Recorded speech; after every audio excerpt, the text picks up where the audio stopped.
తన భర్త అత్తవారింటికి వెళ్ళిన తర్వాత తన భర్త సంపాదించుకున్న ఆస్తి ఉంది. తన భర్త సంపాదించుకున్న ఆస్తిలో ప్రాపర్టీ ఉందనుకోండి, ఆ ప్రాపర్టీలో కూడా నేను భార్యని కాబట్టి, నా భర్త పేరు మీదకి ఆస్తి ఉంది కాబట్టి నాకు యథావిధిగా చెల్లుతుందని చాలామంది అనుకుంటారు. చాలామంది మా దగ్గర క్లయింట్స్ కూడా అలాగే వస్తుంటారు. సార్ మా హస్బెండ్ ప్రాపర్టీ కదా, నాకు ఆటోమేటిక్గా వచ్చేస్తుంది కదంటే, మీ భర్త గారి యొక్క ప్రాపర్టీ మీరు భార్య అయినప్పుడు కూడా మీకు రాదు. ఆయన బతుకున్నప్పుడు ఆ ప్రాపర్టీ ఆయన ఎవరికైనా ఇచ్చుకునే హక్కు ఆయనకు ఉంటుంది.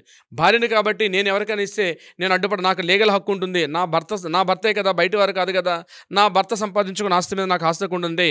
మీ భర్త అయినప్పుడు కూడా అతను బతుకున్నప్పుడు అతను ఎవరికైనా క్రయ విక్రయాలు చేసుకోవచ్చు తప్పించి ఆ ప్రాపర్టీ మీద మాత్రం ఎట్టి పరిస్థితుల్లో భార్యకు కూడా హక్కు ఉండదు. భర్త చనిపోయిన తర్వాత మరలా క్లాస్ 1 లీగల్ హెడ్స్గా మనం డివిజన్ చేస్తాం.